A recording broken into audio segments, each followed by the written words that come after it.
Hello and welcome back to Bad Decisions Club presents the Fallout tabletop role-playing game. I am your GM, Rob Cunningham, and with me I have some incredible players, and we're going to talk to all of you in just a moment. Before we get started, I just want to remind everybody that this stream is for charity. Yes, I can put words in the right order.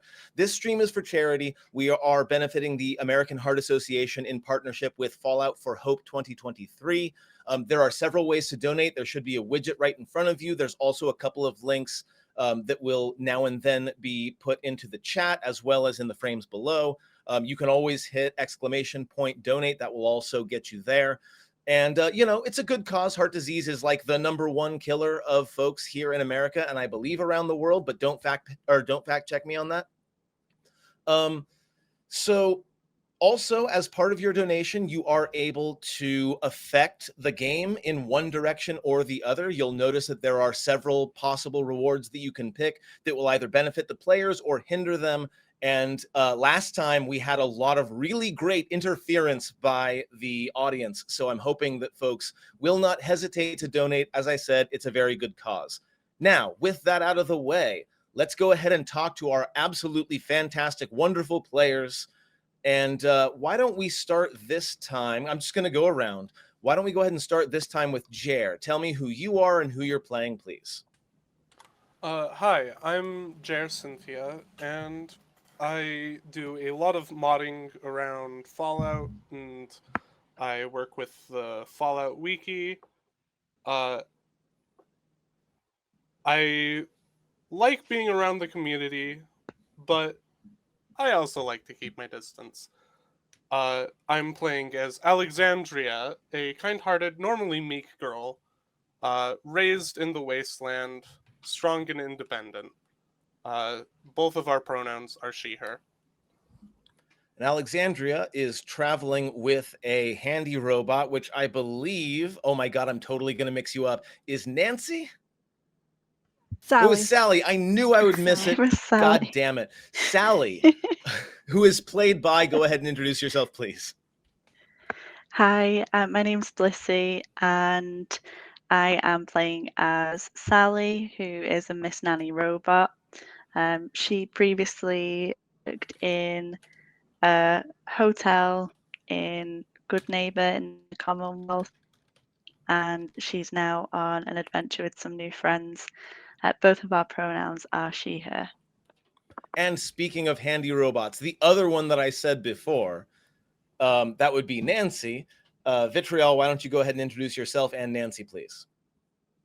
Hi, everyone. I'm Vitriol, and I am currently playing Nancy. We are both she, her, and Nancy has an affection for cleaning and all things cleaning products. So she's here to clean up the wasteland in more than one way.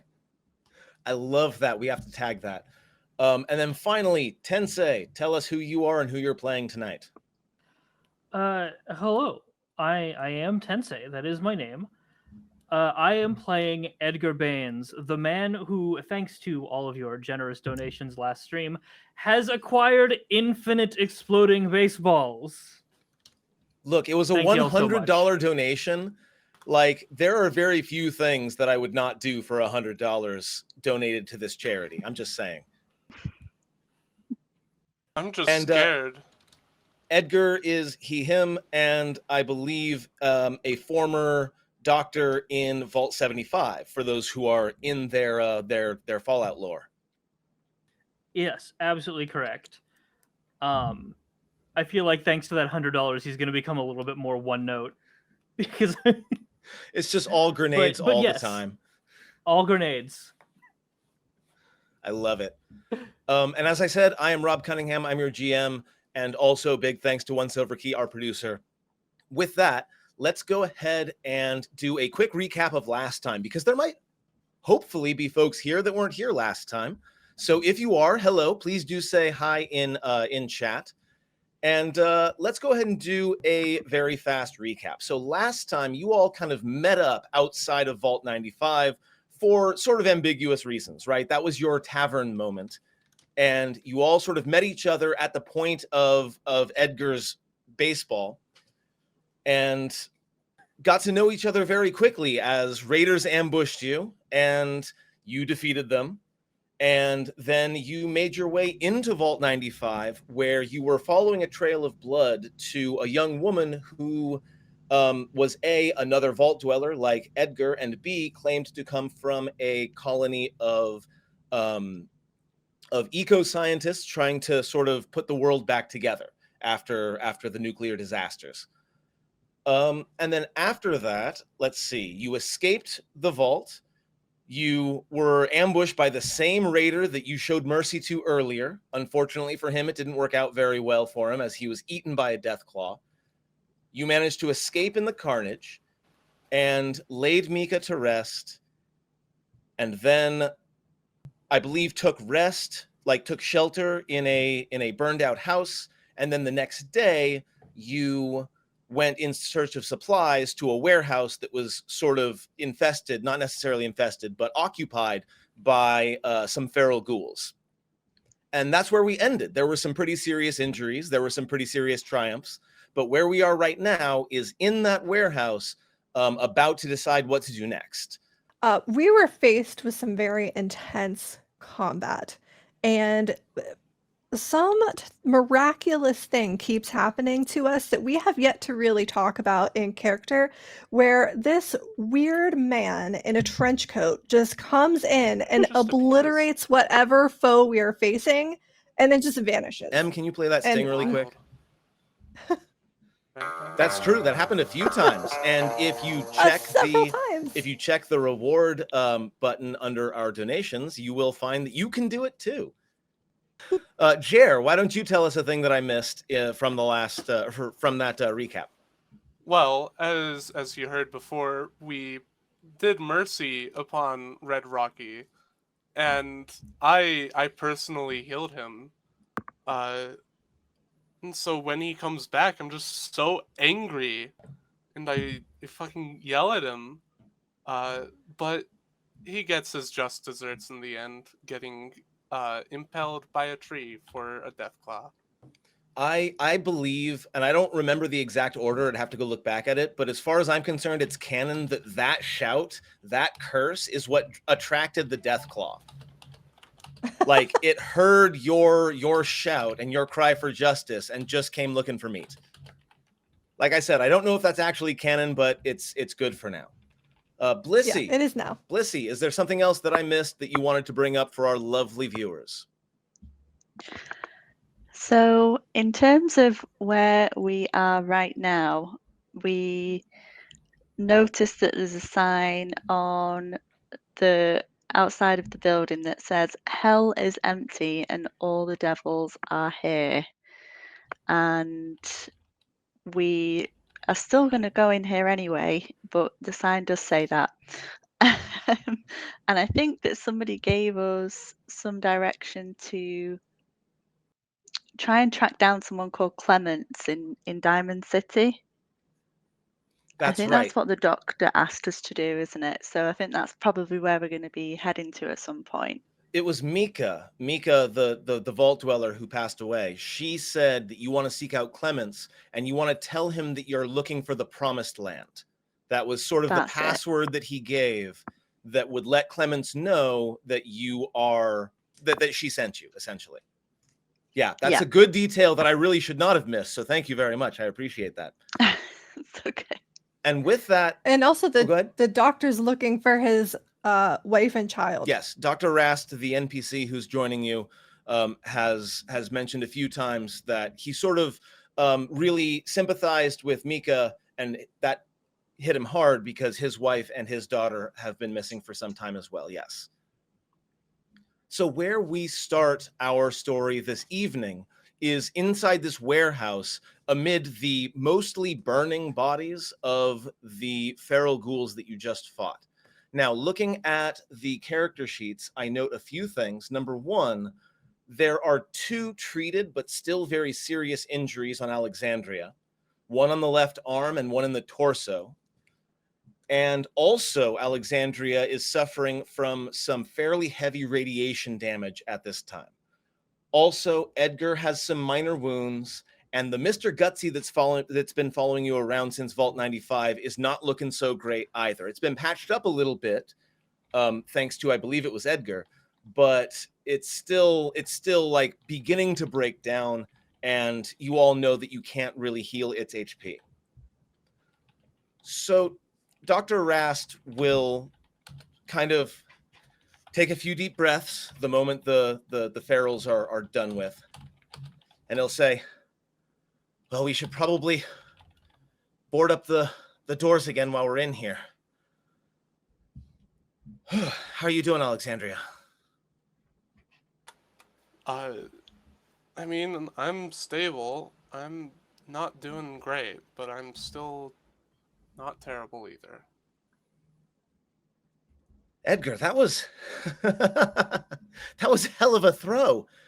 Did you all see him throw a baseball into the mole rat's head and just knock it out? That was incredible. I'm pretty sure it splattered the mole rat's head all across his shoe. Hey, I'm just saying that if we can make a fire, we've got food for tonight. Yeah. I'm not yet desperate enough to want to eat ghoul, but the mole rat should be nice. Okay. So, what's next?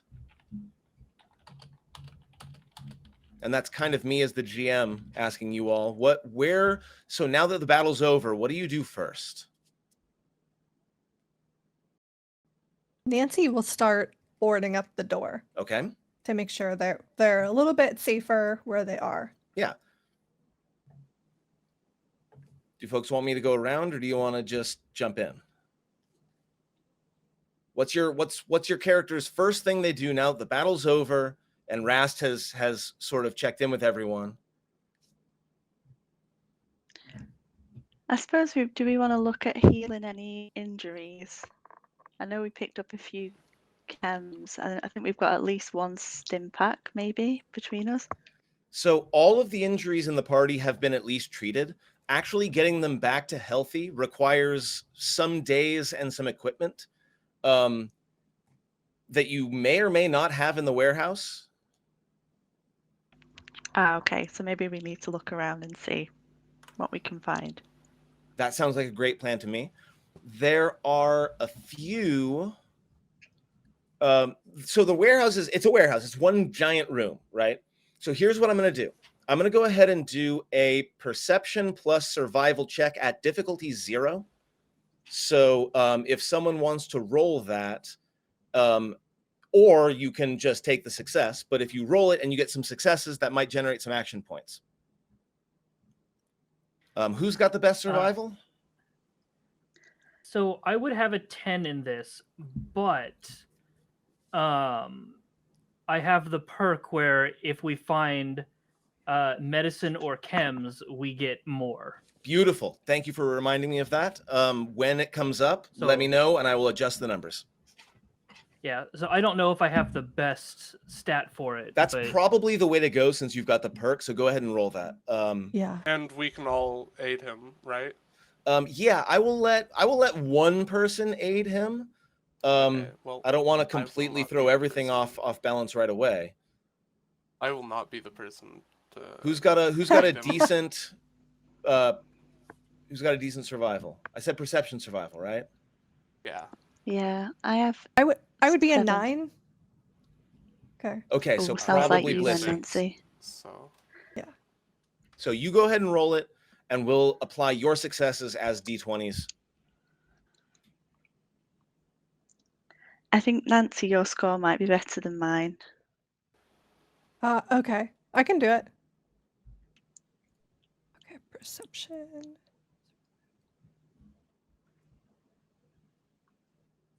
That's 2 successes, so go ahead and add 2d20 to your roll, Edgar. There you go. Nice. Cool.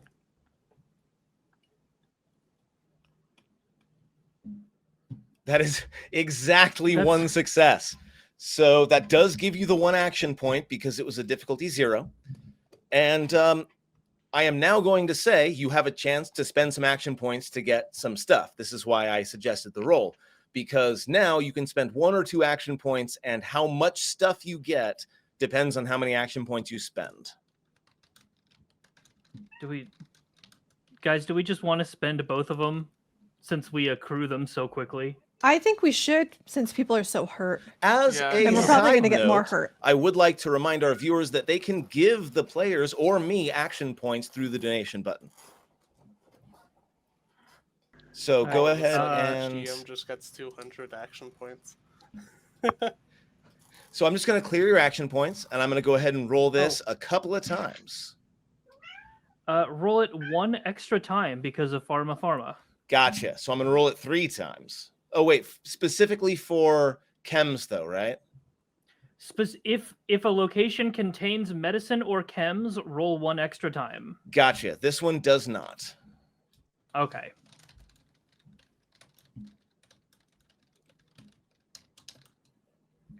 Okay, so I'm just waiting on the rolls to go. So first off, you find like a cooler full of drinks. And there is a beer in there, there is a Nuka-Cola in there, and there is a bottle of rum in there. You also find some armor, but you think it probably would fit a dog rather than a person. Like it's got that kind of shape to it. And you also find a working auto pipe rifle. So I'm going to drop all of that into the party inventory. But I also get to roll again because of the second action point that you spent. So here that we was go all again. from one. We've got a my few. God. We've got a few 50 rounds. I'm gonna sub that one out. Another Come beer. on, what is it? A purified water, and a couple of magazines, by the way, a La Fantoma, and there should be another magazine up there, Future Weapons Today. If you look at the lightning bolt icon, you can see what the magazine does. And what the random generator did was give me synth armor, which I'm not going to do. But I will go ahead and replace it with sturdy leather armor. Sturdy leather armor chest piece. So I'll do that instead because that's a little bit more thematically appropriate just now. Okay, so everything is in the party sheet. You all can decide what you want to do. So you go searching around. You turn up a lot of useful stuff, but also you turn up a few other things that I want to go ahead and mention. The first is you have some family keepsakes. You find a little jewelry box that has some stuff in it. One is an aged child's drawing of the family holding hands in front of a tree. You find a cheap locket in the shape of a heart, a moldy self-help book titled Being Your Best You, a catcher's mitt, actually, and several stuffed animals. As you begin to sort of pick your way through this stuff, it becomes clear through context clues that these folks like nailed themselves into this warehouse because they knew they were going feral. So instead of having to put each other down, they locked themselves in this room away from everyone else, and one at a time they succumbed to the radiation.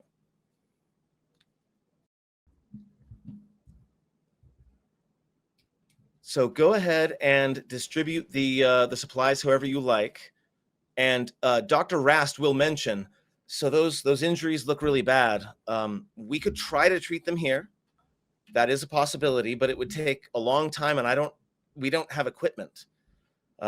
Diamond City does have a medical center that does have the equipment we need, but of course the path between here and there is going to be dangerous. I know a bit of a shortcut that'll get us around the worst of it, but it's still going to be a pretty dangerous trek. I'm going to leave it to you all to decide, especially you, Alexandria, since you're the one who's hurt. Yeah. I think that I can make it.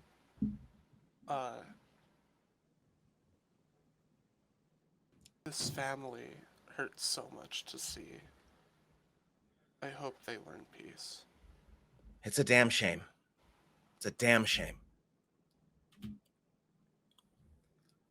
I think that if we could find a way to cure whatever it is that makes ghouls go feral, that would be, well, it's a pipe dream, but it would be wonderful. Yeah. To see, I'm sure, just like to see each other go insane, it would be hell. Maybe that is what the words outside were.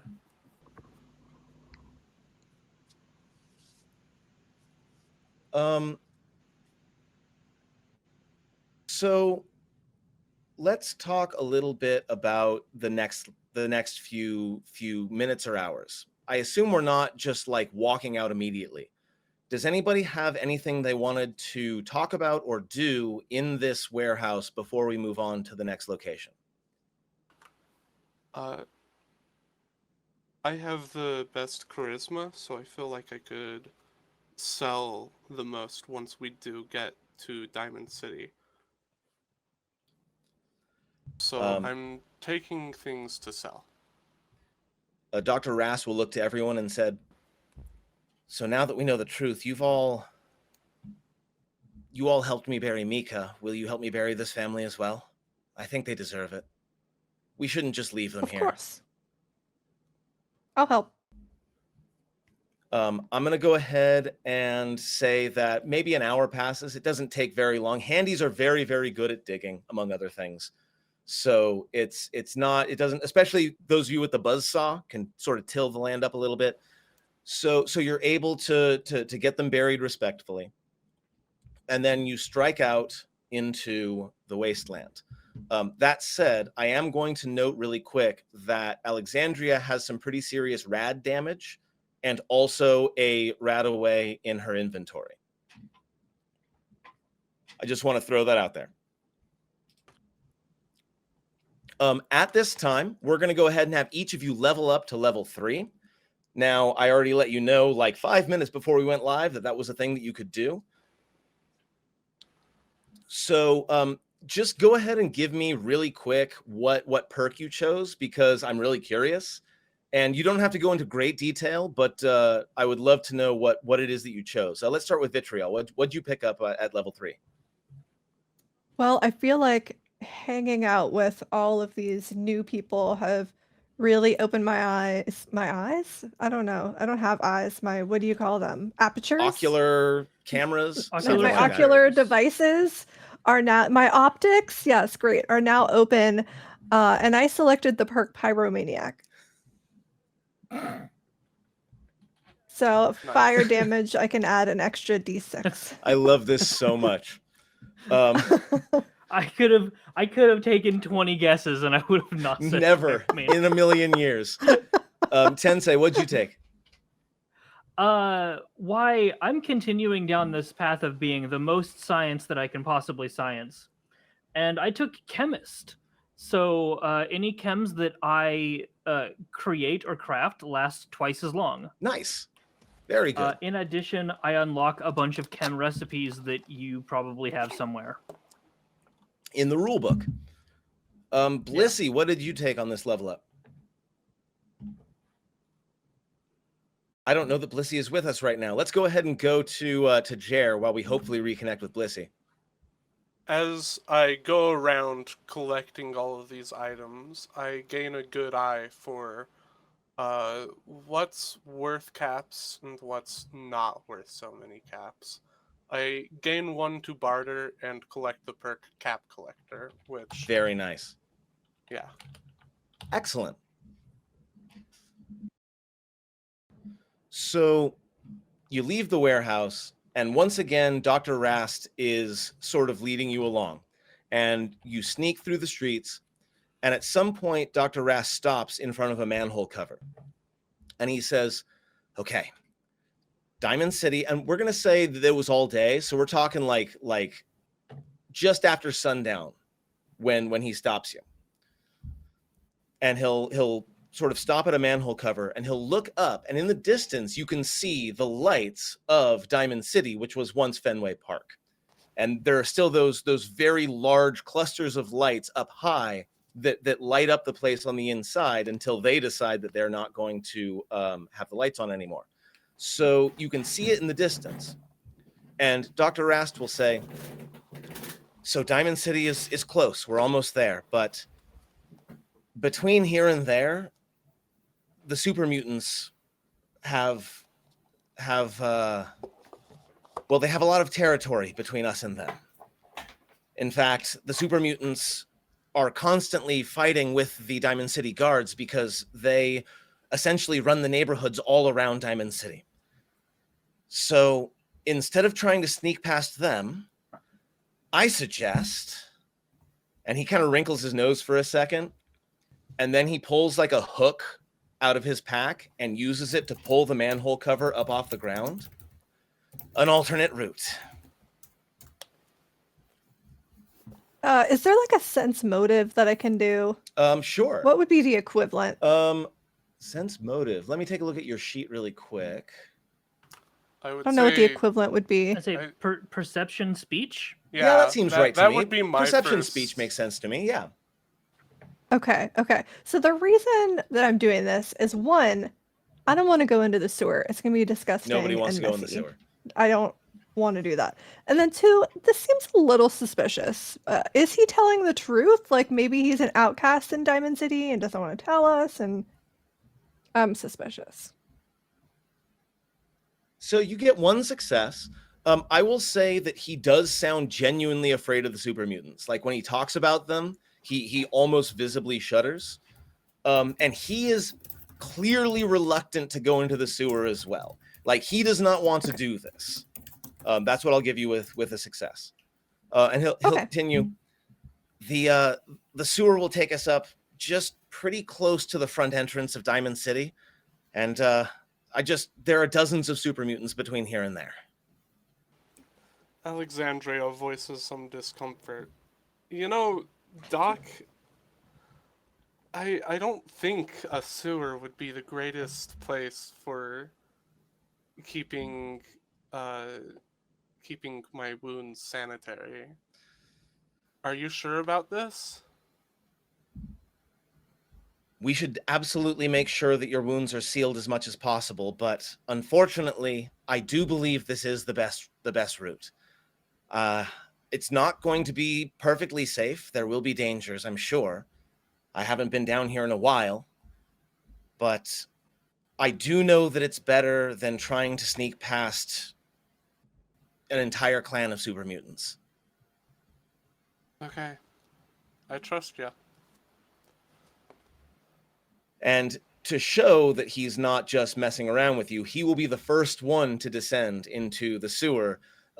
He puts his gas mask back on, though, the bastard, before he descends into the sewer. Now we know why he has a gas mask. Honestly, kind of jealous. Oh, even in the mask, it still stinks to high heaven. Ugh. Nancy will head down as well. Okay. As well as I. When you reach the bottom of the ladder, you are greeted by the foul smells of sewage, mold, and old rot. The sound of water echoes from the dark tunnel's cavernous walls. A small pathway wide enough for two people travels some 30 feet onward. Alongside the path, dirty water some 10 feet wide runs, bordered by another walkway on its other side that leads to a set of rickety stairs leading up to a metal catwalk. As you stand before the two different paths forward, Rast calls down as he begins to descend the ladder from the street above, although he came down before you. Let's shake a leg, friends. The sewer might be better than super mutants, but all kinds of uglies still live down here. And almost as if in response to his words, you hear, like in the far, far distance, just a little clack, clack, clack, clack, clack, clack, clack, clack, clack, clack, clack, clack, clack, clack, clack, in the far distance. Can I make a survival perception check to see what that is? Absolutely, go for it. I'll give it a difficulty of 2. I don't think I'll pass. Hey, it could happen. Hey. No. Yeah, no, that's not a pass. There's something alive out there, and you know you have to be on your guard, but you're not quite sure what it's going to be.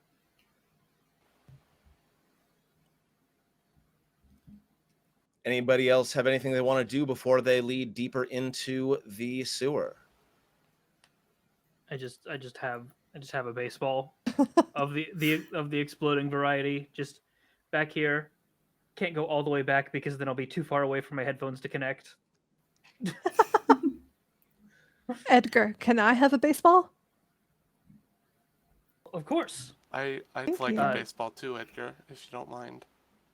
You all Yeah, are he going to just, like- exploit the hell out of this, aren't you? She's like, Okay, I see- rolling I a see whole what's bunch of happening them. here. Look, I did say at the end of the last session I will split my infinite baseballs evenly. Infinite baseballs for everyone. The walkway. He's just like, every time somebody asks for one, he just like pulls open his coat and pulls out one baseball. What are you doing down There's there? only one baseball in there every Oh time my he pulls God. it open. It's fine. Don't worry about it. It's the poor man's quiver from Orconomics. It's a great item. Absolutely. Probably some sort of Zeton Yeah. technology that you're not aware of. The walkway leads through an alcove and beyond to a long stretch of dripping sewer tunnels.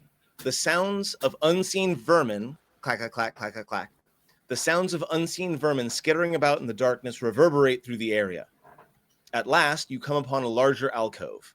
Rast shines his flashlight around the room, revealing a heavy metal utility door just ahead.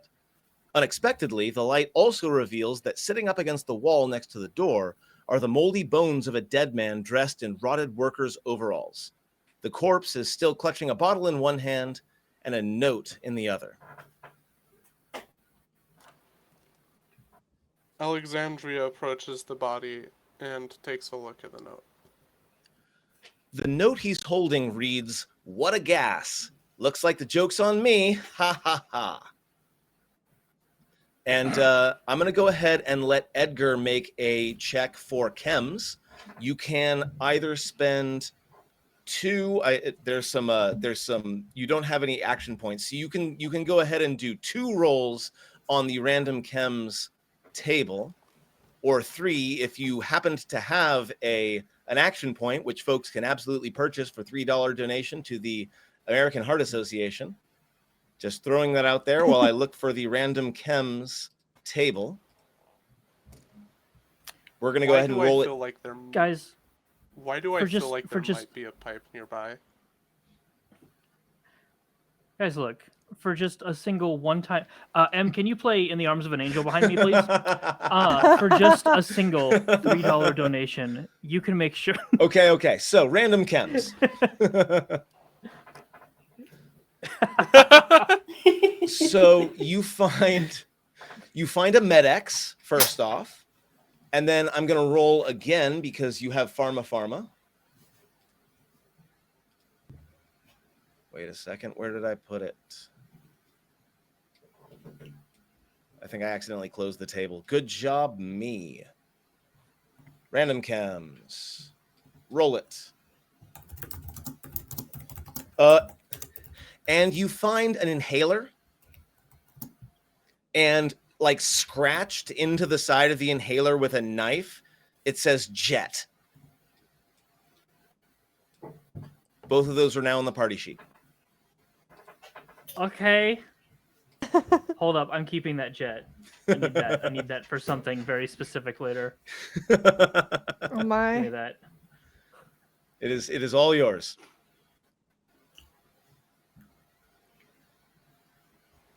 So there Edgar, is you a think there's Definitely a some Med-X? sketchy people. there's a heavy metal door between you and progress. But I want to check in before anyone opens it. Does anyone do anything other than Edgar pocketing a totally legit medical or medicine, I should say? I took the Med-X. Excellent. Probably a good I swear plan. to God, if this turns out to just be like albuterol. Like someone was trying to pawn it off as Jet and they thought that they could just get away with writing the word Jet on it. That Yeah. would be very, very funny. I can't deny It that. turns out That would it's be very actually, Fallout, actually. It turns out that it's actually mislabeled a Dictol.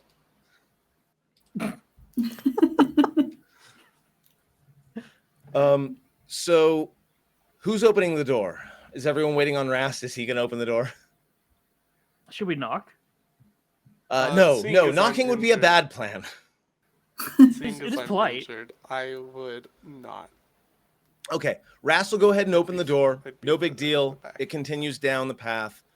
And let's see. When the player characters open the door, okay. So the moment Rast opens the door, the skittering gets super loud, and 4 of these tiny little, like, chittering creatures rush forward at you out of the darkness. Those of you who have played Fallout will recognize Mirelurk hatchlings. When I say 4, I actually meant 6. They should all be visible in the combat tracker now. They start in close range with you because they are rushing towards you. That's not true. I will say that 3 of them are in close range of you, and 3 of them are in medium range because some of them are going to be behind the others. So that's what we'll say. We'll say that 1, 2, and 3 are already in close range with you, whereas 4, 5, and 6 are a little bit further down the corridor, so they are medium range from you. So we start, as we usually do, with Mr. Gutsy, who is still following along. He's going to go ahead and attack the one of the ones that's coming up close. So one of the ones that's about to attack you. He will go ahead and attack Mirelurk Hatchling 1 with his auto pistol.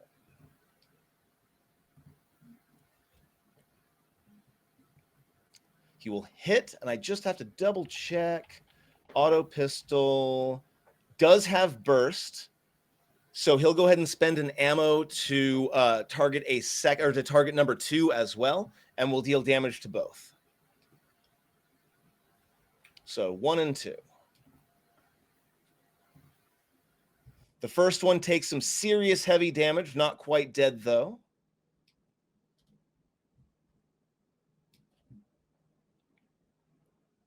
And the second one drops. Like immediately as you come in, like the Gutsy goes, "Get down, Mr. President!" and fires like a salvo of bullets into these Mirelurks, one of which drops dead instantly. We got Dr. Rast, who in classic Dr. Rast fashion is going to get behind everybody and try to keep you between him and the threat. Although he does pull his laser, and he's going to go ahead and take a. He's going to go ahead and do a delayed action. If anyone gets hit by one of these things, he will take a shot at the thing that did that. I don't want the NPCs to take over the entire combat. Edgar, it's your turn. Okay. Is everything in close range, or are there No tiers? There are Mirelurks 4, 5, and 6 are in medium range, whereas 1 and 3, I think 2 died. 1 and 3 are in close range. All right, that's what I like to hear. Guess what's getting lobbed over? A giant baseball grenade. As the kids say, yeet. So go ahead and That's Fallout. That's Fallout appropriate, right? roll. Yeah, I think so. Roll me the throw check. God damn it. That's That is a crit. crit, so you'll go ahead and get 2 successes. That's 1 action point for you. And yes, your damage will apply to all 3 of them because it is a grenade.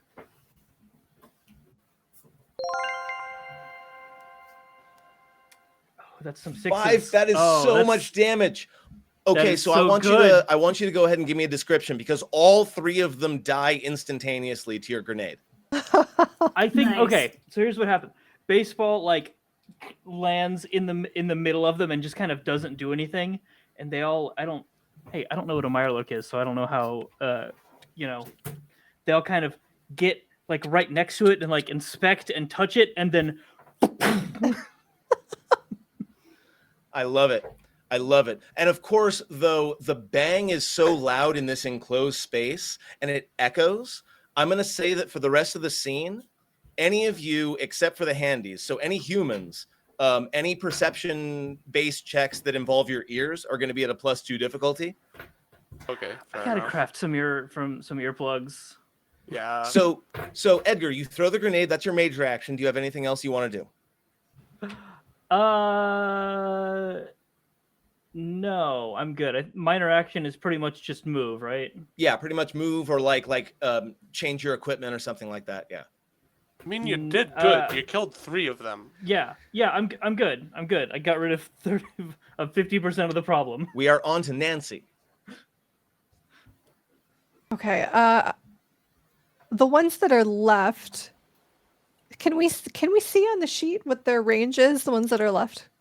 They are. You can't see on the sheet. No, they are both in, Okay, in close range view. They are rushing through the door at you. Okay, I'm going to try to use my laser. Excellent. Nancy's going to try to use the laser weapon on. That neither of them are injured. One of them is, in fact, by the gutsy.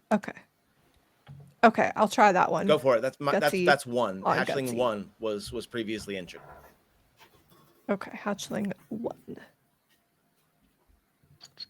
My sheet would cooperate. It's all right. I don't have any extras to this. Yeah, let's just do 2. Hey, that's 2 successes, so I'll go ahead and give you an action point as well. Okay, fantastic. And then roll that now damage. I get an extra to this. Yeah, you could. Because of my perk. Gotcha. Remind me of that perk. This is the... It doesn't let me matter. double check. It doesn't matter. That is so far beyond the amount of HP that it has. Go ahead and describe this to me, please. Okay. Nancy aims carefully, very silently, and then blows away the Mirelurk hatchling, just splits it right down the middle. Nice. Just in half. Love it. Clean in half. Is that it? Do you have anything else? Or should we move on? That's it. Awesome. We are up to Alexandria. Okay. There's one more Mirelurk hatchling that is rushing into the room. I try to stomp on it with my metal knuckles. Don't ask me how that works. I spend an action point to get the D20. Excellent. Yeah, to get an extra Even D20, with... And I fell. Even with... Remember, you can spend a luck point to reroll one of those? Yeah, I'll take that. And it's still... Sometimes the dice just are not on your side. These things happen. Look, do you get anything for rolling all 15s? That was 3 15s. Yeah, that was not great. Not great at all. The hatchling is going to go ahead, and since you're right there trying to punch it with knuckles, we'll go ahead and take that attack. I have one action point. Go ahead. It turns out that trying to stomp on something with your hand is kind of difficult. Yeah. Amazing. Okay, so it gets a complication. It not only misses, but it misses so badly that it flips over onto its back, right? So you try to stomp on it, it jumps at you, and as you're pulling your leg back, it manages to flip the thing over, and now it's on its back like a cockroach and can't seem to turn back over. So it's considered prone and not enjoying life right now. It is Sally's turn.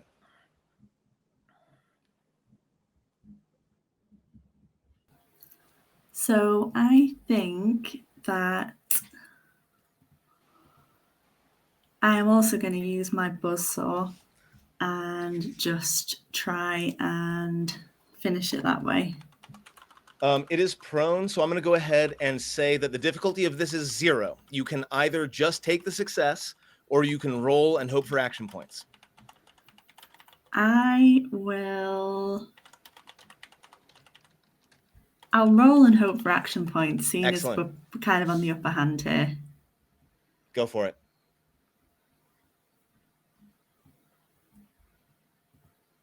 Hey, that's 2 action points. Very nice.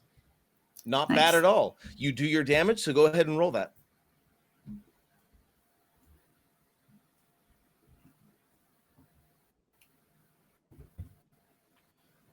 For 2. So yeah, you managed to score a pretty heavy hit, but it's not dead.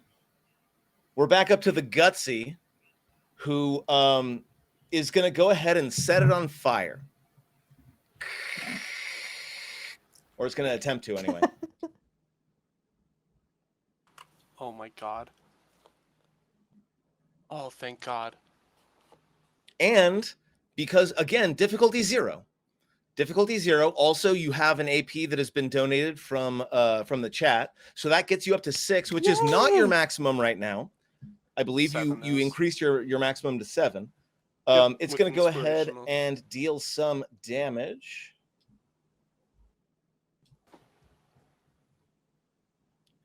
Two with an effect. Okay, so it's not dead yet, but it is actively on fire. We'll go ahead and go to Edgar. It's on its back. It's actively on fire. It's not going anywhere. What do you do? Guys, this is Smells like cooking crab meat. Also sewage. Oh, gross. This is Crab meat and this is sewage. inhumane. And Edgar pulls out his pistol and just double taps. I'm gonna go ahead and just say that works. Go ahead and mark off the ammo, because yeah, that just works. So you walk up and kind of as an act of mercy, you put it down. Yep. And with that, combat ends.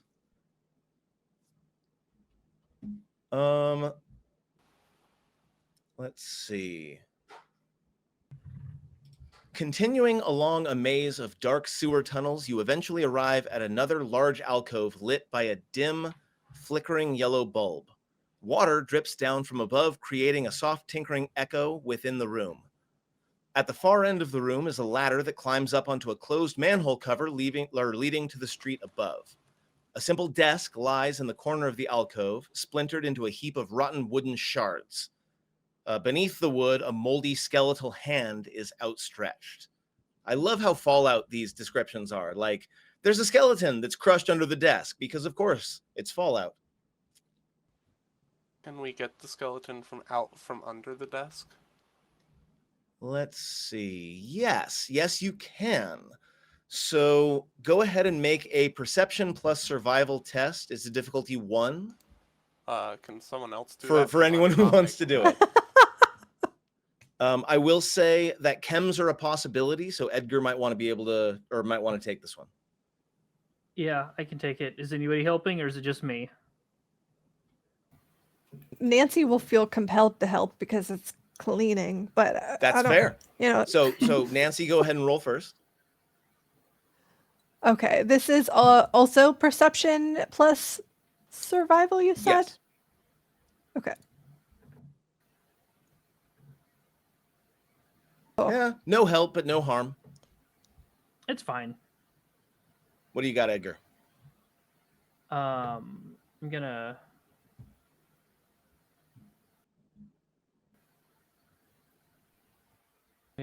spend. Can I spend 3 action points on this, gang? Yes. Sure. Go for it. Oh, no, Go you for weren't it. asking me. Got it. Yeah. Spend all Not the you. action points you want. Yeah, do it. Okay.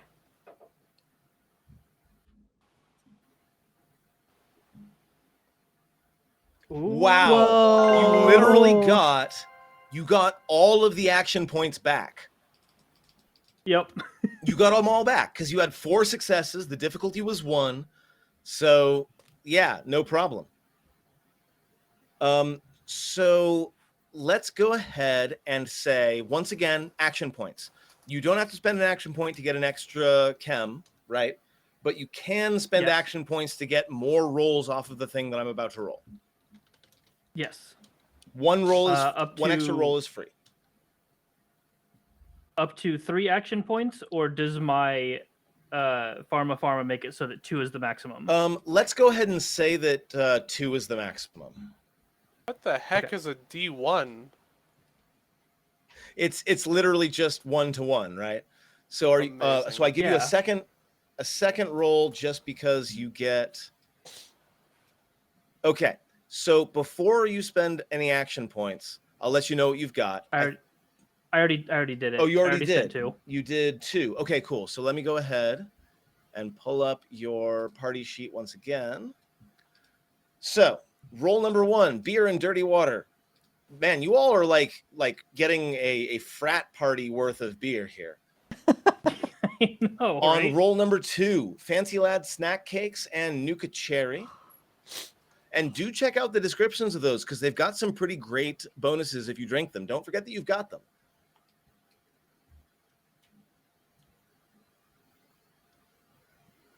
Canned dog food and 2 doses of Day Tripper. Alexandria notices that Edgar picks up the Fancy Lad snack cakes and asks, Oh. "Is that one of your favorite treats from back in the vault?" But oh no, I've never had them, but I am a fancy lad. Fancy. He says, still just in vault suit and now very damaged lab coat.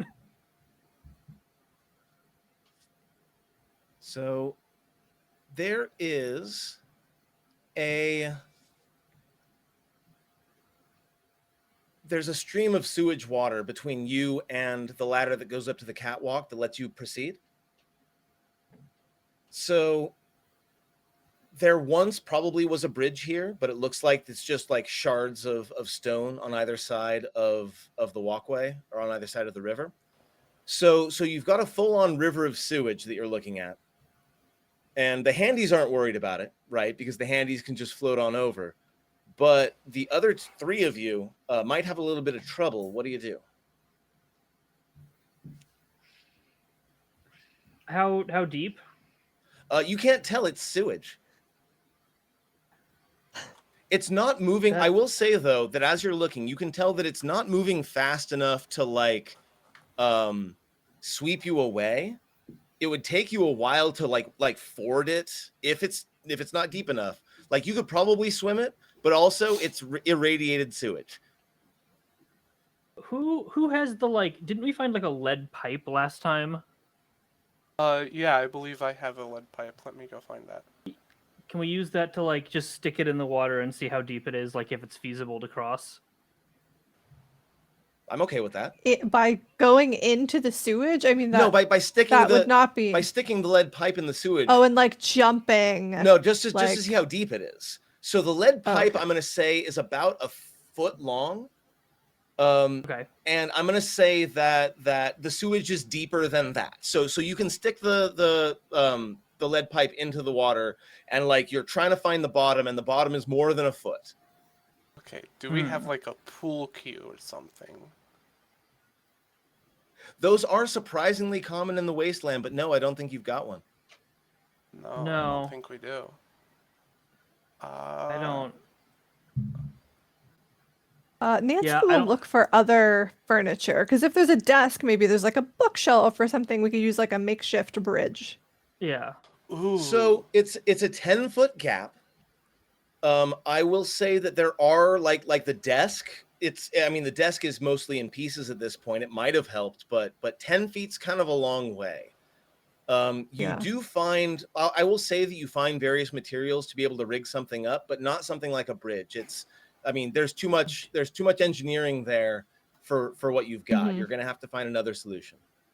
I don't know, Do Edgar. we What do you think specifically with find a your bookcase? jury rigging? Oh, you said, okay, so one sec. You said bookcase. I'm going to double check. Like, That was part of it, yeah. Okay. But it's Is not it- it's is not a it one- 10-foot bookcase though.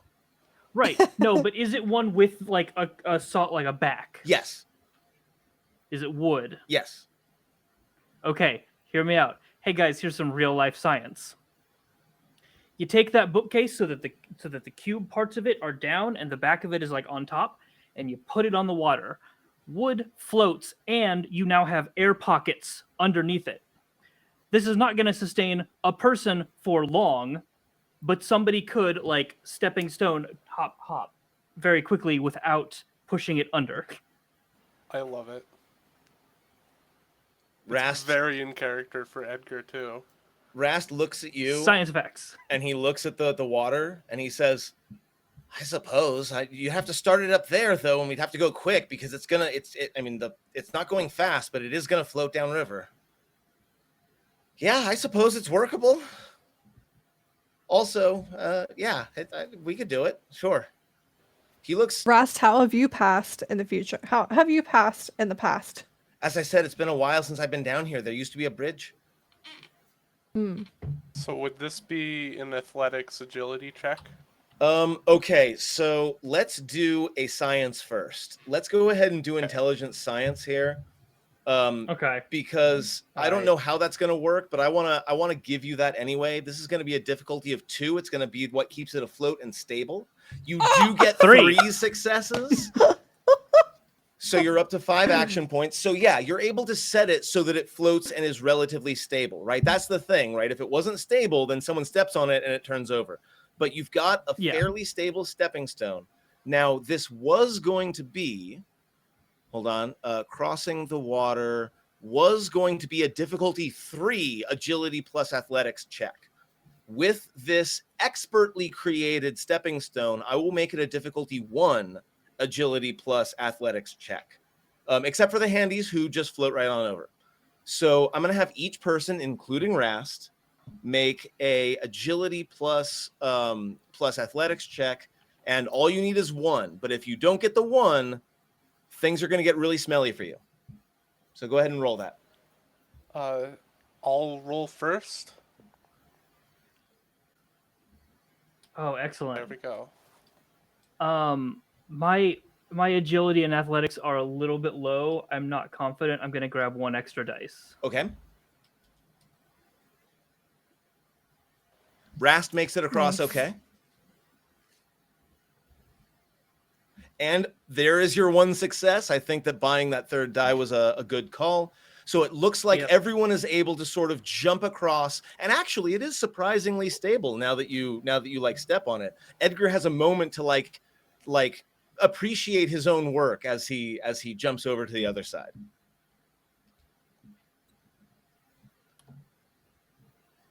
I ate Good 1 job, fancy Edgar. bag cake as a treat.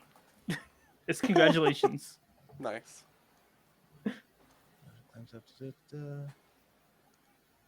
And in Fallout, that's just normal. You know, usually if you find some sweets in the sewer, you're not going to be like, oh, let me eat that. But in Yeah, no. Fallout, it's fine. Yeah, of course. Who doesn't love a little sewage? I believe cherry? I described things slightly wrong earlier because I mixed up a couple of spaces. It's not a big deal. So on the other side, there is a ladder that goes up to the catwalk. Yes. And on the other side of the catwalk, on the far side, so once you're up there, you can see the ladder that goes up to the surface. Yeah. So the problem is, as you climb the ladder up to the catwalk, you sort of go into another room, and you come into a room that is full, and I mean full, of giant eggs. Oh. Okay. How giant? Through the maintenance door, you enter a dripping chamber lit by hanging fluorescent lights. Who knows where the electricity is coming from? The room is covered in ankle-deep brown sludge that seems to be spilling from connecting tunnel to your left. Sitting beside the tunnel entrance is a large red metal barrel marked with the symbol of yellow flames. So you're coming in like on the top floor of this, right? You're looking down at this. The catwalk is going along the wall past this room. Stuck to the ceiling and walls are countless numbers of eggs the size of a human head. The grotesque eggs throb and pulse with the slow rhythm of a heartbeat. Along the wall, where the eggs are most numerous, is a heap of dismembered human limbs in various stages of decay. So I'm going to give you a moment to tell me what your immediate reaction is as you see this. And I mean like in the first 30 seconds of seeing this tableau before you. Nancy's going to look at Edgar and assume that he's going to throw a grenade. Alexandria starts heaving, like, just absolutely disgusted, just with the smell of the sewer mixed with the decaying limbs in the corner. and the smell of crab eggs everywhere. It won't get out of her nostrils. Blissey. I think that Sally is going to be quite cautious, that we may not want to disturb the eggs at this stage in case whoever is looking after these eggs comes back. Edgar. Well, they do seem very close to hatching. I would not want to expedite the process. We should move quickly. This is not a safe place to be. Rast has his laser rifle out and on his shoulder. As you're going, the ground begins to rumble, and you're trying to sort of edge your way across this, right? And the ground underneath and that giant like pool river of sewage begins to shake, and a gargantuan dark shape appears from the connecting tunnel.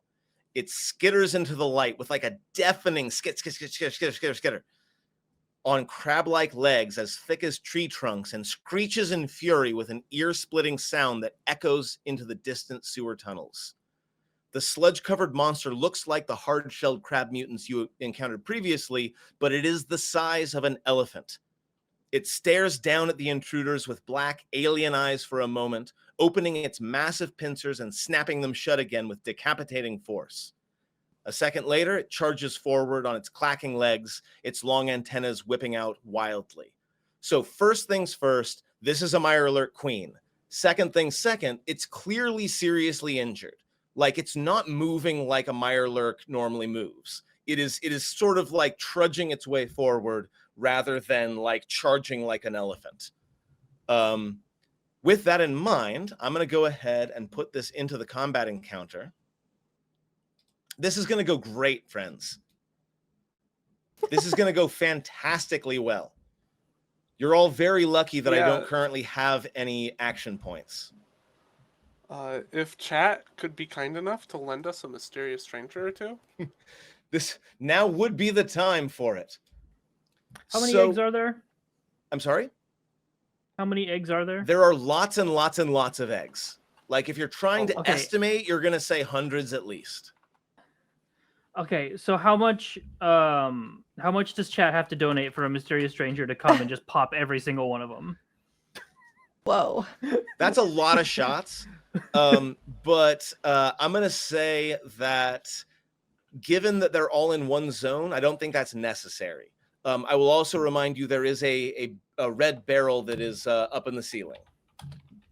Can we just go like Sigourney Weaver and point at the eggs and like threaten them?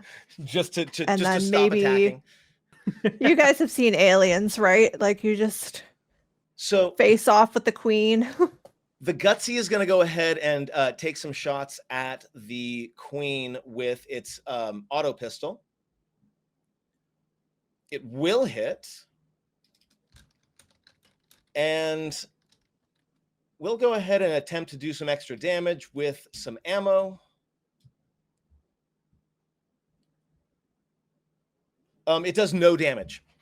So the Gutsy's auto pistol like tears into the plating on like the shoulder area of the thing and does not seem to do any damage whatsoever. Doesn't even mar the carapace. Dr. Rast, Hey guys, we in trouble. Dr. Rast is going to say, well, the best thing you can do is aim for its face. I'm sorry I didn't know this was here. And he will go ahead and shoot his laser gun at the thing's face. Is it cool if I spend an action point from your pool? Well, you've got your own action points. Absolutely not. I will not spend one of my action points. How dare you even suggest such a thing? And he is going to attempt to attack the head specifically. Only the one success. So because he is targeting the head, he actually needs 2 successes. So the laser doesn't quite hit the thing in the face, but instead hits it to the plate on the side of its face. And again, it leaves a tiny little burn mark that doesn't seem to do a damn thing. Edgar, it's your turn. Okay. Hey, nobody had lines against like spider stuff, right? Because I want to get a little bit descriptive. Okay. I don't believe anyone did, but please do speak up if it's a problem. Okay. Edgar, aim for the head. Yes. Aim for the face specifically. Obviously. What's the mouth situation like? Large and cavernous, and spitting acid all over the place. Okay. How much would it increase the difficulty, remembering that I have a pit boy, to hit not just the head, but the mouth with the grenade? Since it is considered to be the face, I'm actually okay with that just being part of it, right? You're vatsing your way in, and I'm okay with that. So I will say it will not increase the difficulty. All right. I want to throw an explosion into this boy's mouth. Okay. Go ahead and throw that. If it works, I'm going to take away the blast ability, though, because it's going to be like chomp, explode, right? Like, yeah. So go ahead and throw that. Okay, I'm gonna. You know what? No, I'm gonna save that for a second.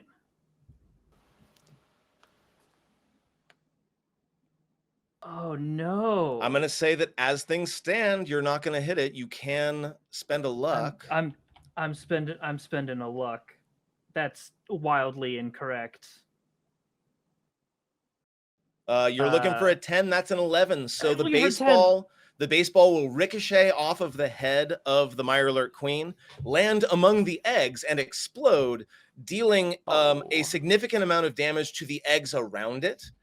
And go ahead and roll damage. Roll your damage, but roll it onto the Mirelurk Queen because she's got some damage resistances. But like scores and scores of the eggs shatter into horrible yolks. Sorry, I thought that was a scroll down button, not a turn complete button. All good. The Mirelurk Queen is not on the tracker for us. Sorry. She should be now at the very top of the tracker. Okay. I am going to spend some action points to add damage. Okay. And I am going to say that was my original plan. That because you're throwing down off a catwalk, even the folks who have come into the room on the catwalk are not going to take damage from this. That's a different zone because there's space between you and it. Okay. So roll that damage. And just drop it onto the Mirelurk Queen specifically.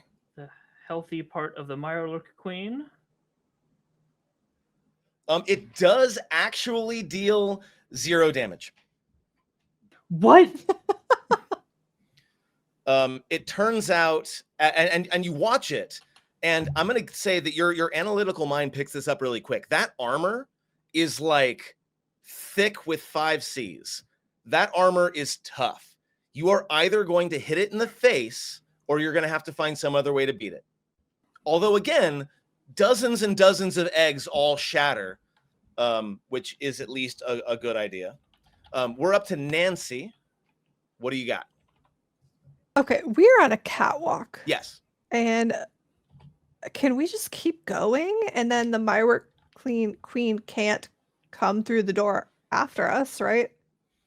I will say that the exit is, okay, if you sprint, you can get to the other side of the catwalk, but not quite enough to get out. So if you use both a minor and a major action, you can at least get to the other side of the catwalk, yes, in one turn. It would take another major action or another major action to ascend the ladder onto the street. Can we spread out so that the Mirelurk Queen can't hit us all at once? That's up to you all. Okay. Nancy, if you all want to run for the door, I will stay back and distract her. I mean, it seems and then like you run. Edgar is already staying back because he spent time chucking grenades at the thing. Yeah. And I've got your back. And how close? The gutsy says. How close is? How close is he? She, the queen, to the barrel? The barrel is up above on a higher level, and more or less directly over the Mirelurk Queen.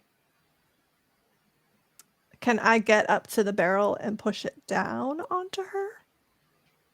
No. Like what is in the barrel? Do I assume like it's oil or it's a I described it as a red barrel with a yellow flame on it.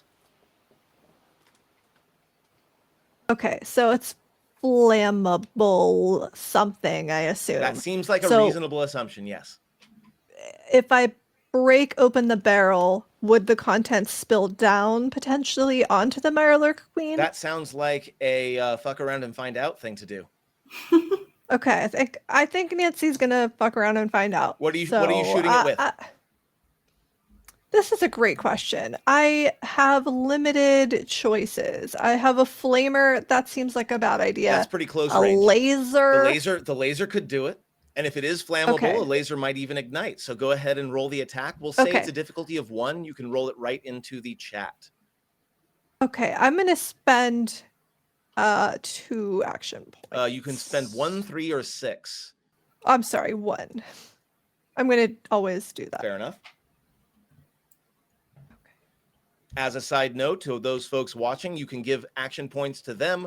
You can summon the mysterious stranger. You can do a bunch of stuff with donations. Please check out that donation link. I see a success and a complication with your laser. So here's what's going to happen. It's going to work. The laser shoots and hits the barrel. And yeah, it begins to spray this flammable liquid that does get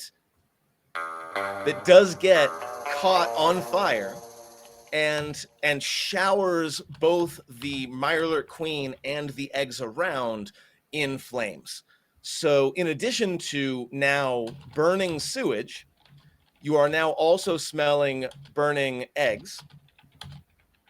And as this is happening, like in slow motion, as it's coming down, and it's going to be doing 5 points of unavoidable damage to the Mirelurk Queen on her turn, the mysterious stranger sort of steps out from behind a pillar that was absolutely too thin to actually contain his body, standing right underneath the Mirelurk Queen, points his pistol directly up underneath its jaw, and takes an attack. And because you all already discovered that the face has to be the weak point, I'm going to have him target that specifically. Because it would really suck if the mysterious stranger got 0 damage. He just walks out and, like, It shoots does at its hit. leg. I'm going to take 2 action points for the complication, but it does hit.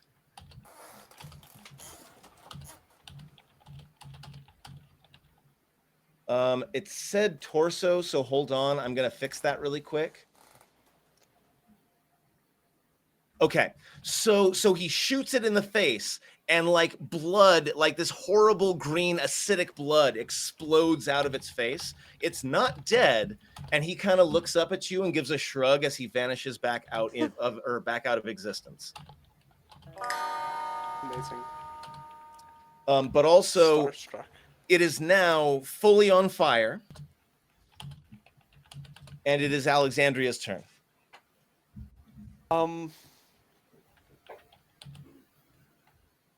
Okay. I take a minor action to equip one of the many pipe guns in my inventory. Yep. Let's... Oh, there we go. Now, you do have a Pip-Boy, so you can target the head without any increase in difficulty. Yeah. Though So I now will say the face itself is harder to hit than usual. Like, you are still going to need 1 extra success. But you can do this. Okay. I believe in you. So I spend an action point to get an extra die. Sure. Then I shoot at it. Oh wait, I have no That ammo. does hit with 2 successes.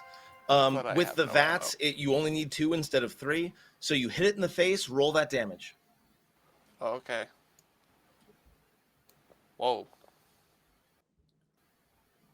Damn. Very good. So you do absolutely hit it right in the face. Another bullet, like right through the forehead. It's definitely still around. It's not dead yet, but you do some serious damage to it. It is Sally's turn. Okay. I think I might go in with my flamer.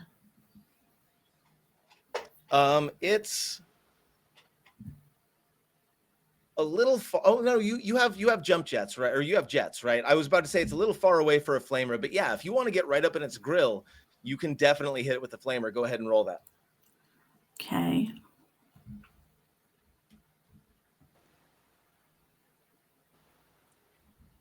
That does hit. Go ahead and roll the damage. You also get an action point for the extra success. Nice, nice. So you do, wow, 4 points of, it is, hold on.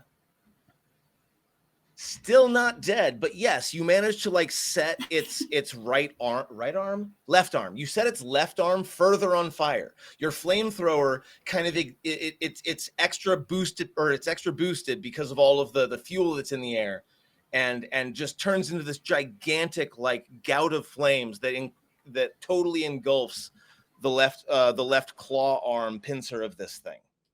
Can I use some luck retroactively? What do you want to do? I realized that I didn't have any ammo for the gun that I shot at the queen. Oh, I see. Yeah. Did you? Yeah. So go ahead and give me a luck plus. No, just give me a straight up luck roll. So whatever your luck is, that or below. Oh, okay. So let's see what happens. How do I roll for luck? Do I just roll a d20. I'll just do this. That's a 9, I believe. That's higher than your luck. How do you want to handle this? Yeah. I'm not too worried about the just previous take shot. 2 luck points. Okay, yeah, that makes sense to me. Can I just take? Yeah. Okay. Yeah, that's totally fine. And then like so the luck was there was indeed a bullet chambered in the gun, right? Yeah.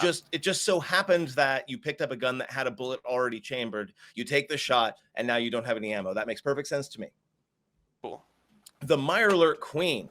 So the first one who went out onto the catwalk to face the Mirelurk Queen was, of course, Mr. Gutsy.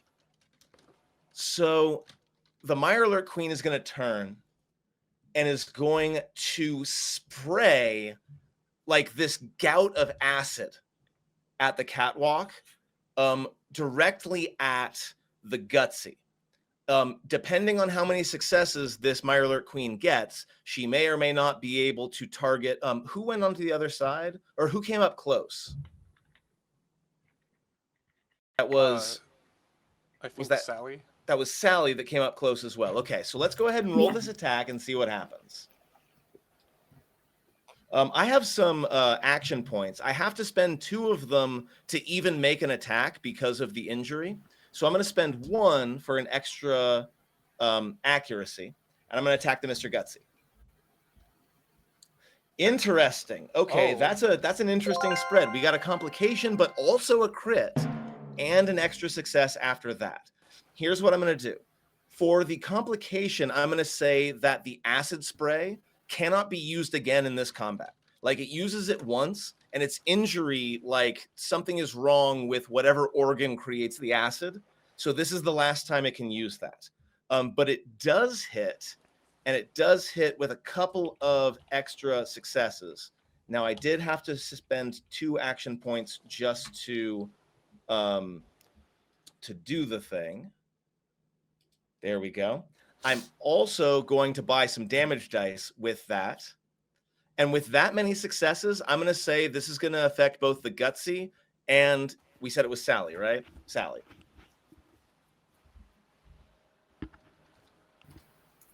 Yeah, I'm close by. Okay, so we'll start with the Gutsy.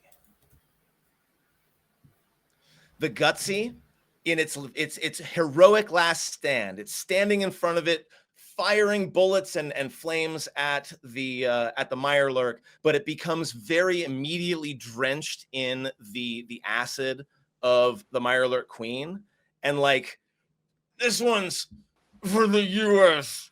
Army, and it will fall to the center of the catwalk, completely inactive.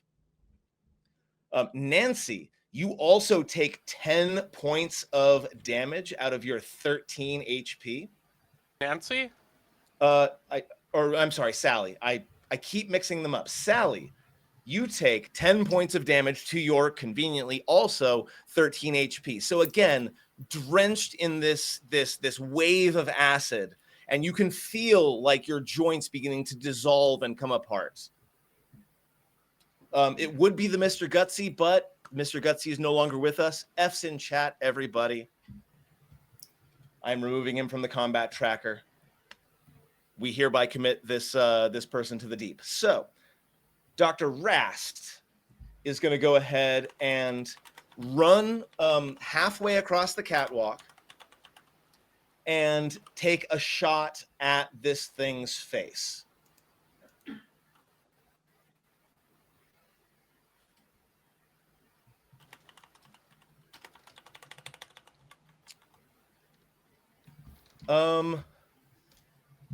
Because he's targeting its face specifically, unfortunately, once again, his shot will sort of ping off of the armor that is around the Mirelurk Queen's face. Edgar, it's your turn. So Rast is now halfway across the catwalk, sort of where the Gutsy died. Sally is still in the air, kind of close to the Mirelurk Queen. What do you do? Did we basically learn that it's like only fire can pierce this carapace with 5 Cs? Pretty much, yeah. Like, you can shoot it in the face. I believe Alexandria shot it in the face and did some damage. But all of its body is super armor plated other than its face. Okay. Well, the machines with flamethrowers have it from here. Oh, wait, Let's hold go. on. I'm sorry. I messed up because at the end of that, the Mirelurk Queen takes 5 points of energy damage from the fire that's cascading down on it, and that will kill it. So we're going to go ahead and say Dr. Rast takes a shot at it as it is collapsing, and again is not able to hit it in the face, unfortunately. But the Mirelurk Queen falls, sort of burning into the room. And the rest of the eggs have either been grenaded or cooked, so no other hatchlings are coming after you. So after a burst of very, very fast and very intense action, suddenly everything's quiet again except for the rush of the water.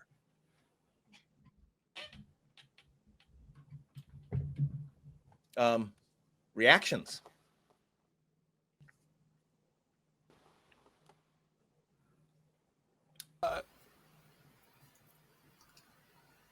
Why don't I go ahead and go around, because this was a pretty big thing. I want to know what everyone's doing. Let's start with the one who is injured and closest to the Mirelurk Queen. So Sally, what is the first thing that you do after this combat ends?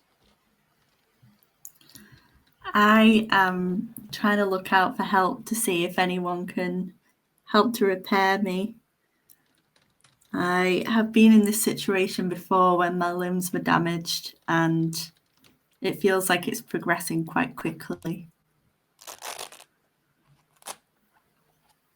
And go ahead. I yell to Edgar, "Hey, I'm not too good at mechanics, and I'm sure Dr. Rast isn't either. Do you Not my area happen of to have expertise, some I'm sorry. skill in this area?" Edgar again pulls out, like, reaches into his trench coat and pulls out. I think I got a little something. Amazing. Love it. Why don't you go ahead and, if you recall how, make the repair test from your character sheet onto Sally. What is it? Intelligence repair? No, if you go into your sheet and into the combat section, there is a first aid that you can click into being repair. Oh, and then you can just drag the plus onto Sally, and that will give you a quick roll. Excellent. So you do heal. It says heal 1. I'm going to go ahead and give it a couple more. So you managed to take her down to 6 wounds out of 13 instead of 10 wounds out of 13. So you heal 4 points of damage. Do you think he This can is use a jury quick and rigging? dirty repair, right? This is like in a sewer. You don't have your normal tools. I mean, you have your tools, but you don't have like your normal workbench or anything. But you are able to get set. You're able to like use something to like clean out the acid and repair the worst of the damage. Yeah. Jury rigging, I don't think it would apply to this because I don't, just from a definition standpoint, I don't think another player character counts as an item. No, I don't think it does. Although, that's I mean, fair it is the handy robot, so I would be open to the argument at least. Well, here's the thing. I don't want a player character to just immediately break down the next time they roll a 19 or a 20. Oh, yeah, also that's fair. true. So That's also fair. I think I'm gonna not do that. That's a better reason. Yes, I agree entirely. So, with the area clear, Rast looks down and says, "You know, I mean, it's kind of gross, but we could sell that meat. No, let's stay on track." Merdivek crab. He kind of looks back over. I mean, it's big, right? This is a big creature. It's like that's a lot of meat. It could bring in a lot of caps, but he kind of looks at it, shakes his head, moves forward towards the ladder.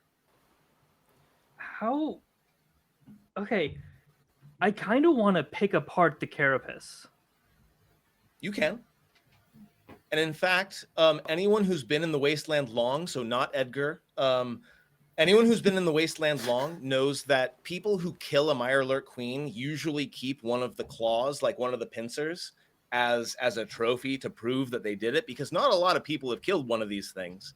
So like Alexandria, you know that taking one of the pincers of this thing would be a status symbol, if nothing else. Yeah.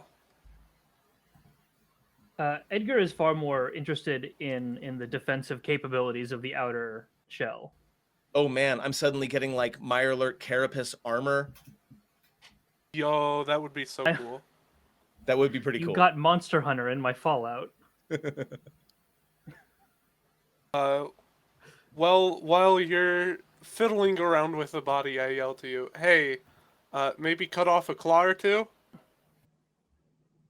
Okay. It's Goodies? big. Like it's big. It's like big. Not like sling it over your shoulder big, but definitely like both arms to carry it big. Would you like assistance? Yeah, that checks out. I have a saw. Zzz. Oh, yes, please. Also, if you could put a flashlight like right here so that I can see a little bit better. Yes, of to course. make this, and he like makes a little incision to like pry a piece As of this. As you're pulling this thing apart, and by the way, I'll let you make a roll in a moment to get some meat out of it if you want. But as you're prying it apart, you actually find a framed photo sort of crushed under the weight of this thing. Like the frame is broken, the glass is broken, but the photo is still there, and it is a black and white photo. It's actually, like, other than the acid damage, pretty well preserved. The photo depicts 2 identical looking men with exaggerated mustaches and big cheesy smiles. The men's arms are draped over each other, and each of them carries a fishing rod. Scrawled in marker at the bottom of the photo are the words Stony Brook Park 2076.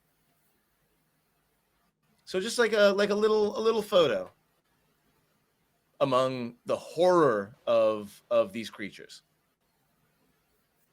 Oh, that's just gonna get in the way, and he like kind of shoves it across the floor.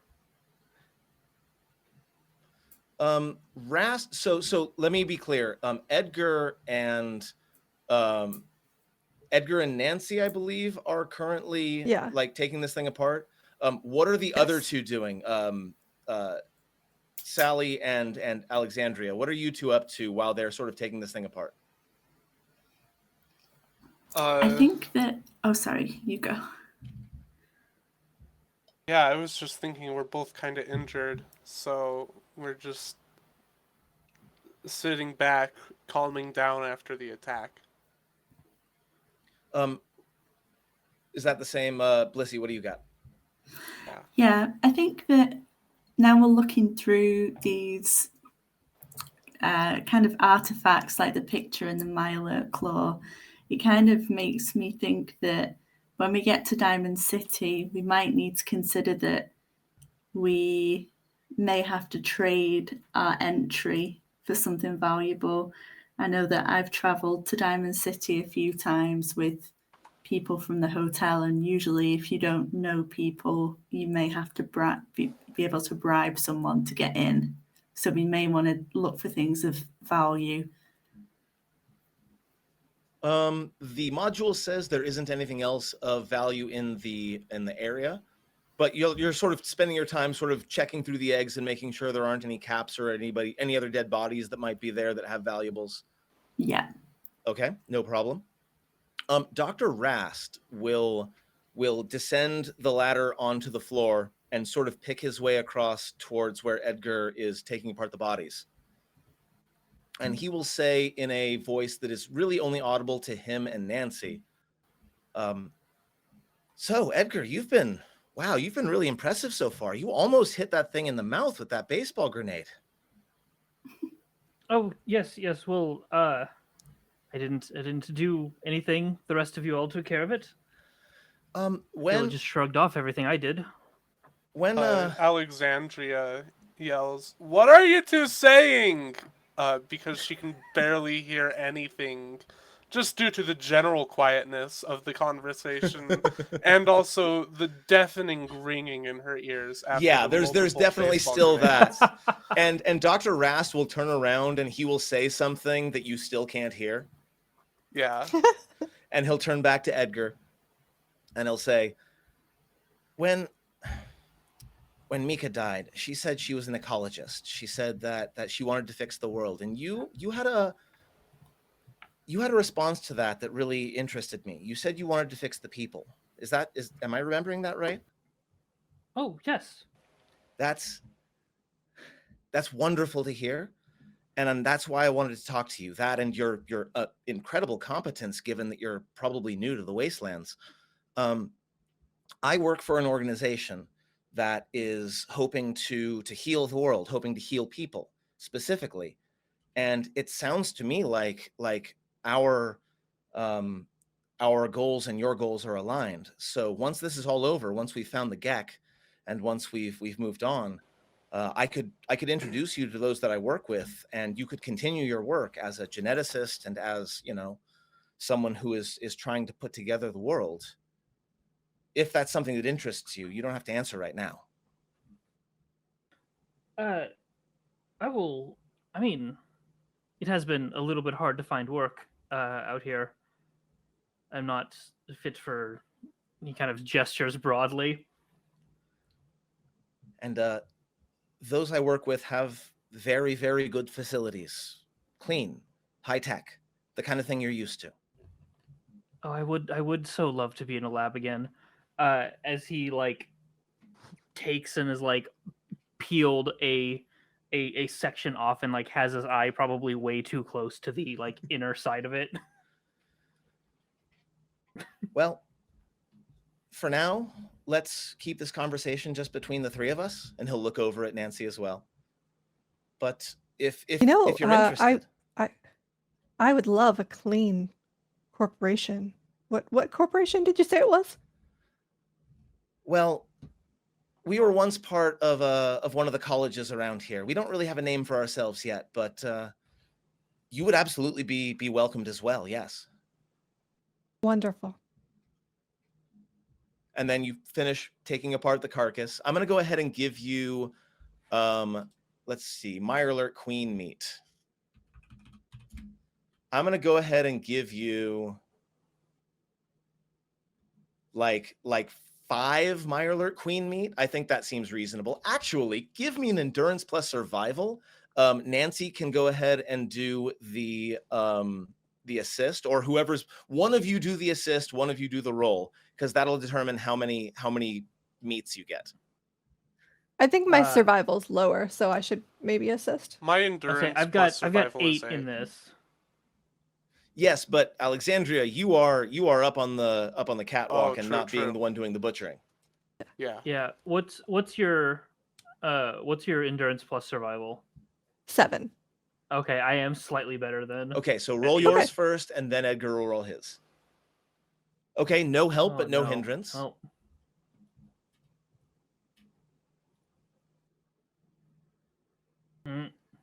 Okay, Thing. so I'm gonna say that you're going to win with difficulty. I'm gonna say you get 3 pieces of meat, but one of them at random that you don't know about is tainted in some way and will make the person who eats it sick. So I'm gonna say that you get 3 Queen Mirelurk meat, which I am putting into the party sheet. And I'm just going to roll randomly if someone eats something made out of this, I'm just going to roll randomly, right? 1 out of 3, then 1 out of 2 to see if it happens to be the bad one. I doubt that's actually going to come up, but there it is anyway. I love Queen Mirelurk roulette. That sounded better in my head. It condensed better. And with that, you are able to make your way to the ladder that goes up out onto the street. And I believe that's going to be a good place for us to take our break. It's a little bit earlier than I anticipated, but let's go ahead and take a 10-minute break here. It is 6:40 p.m. Pacific, so we'll be back at 6:50 p.m. Pacific.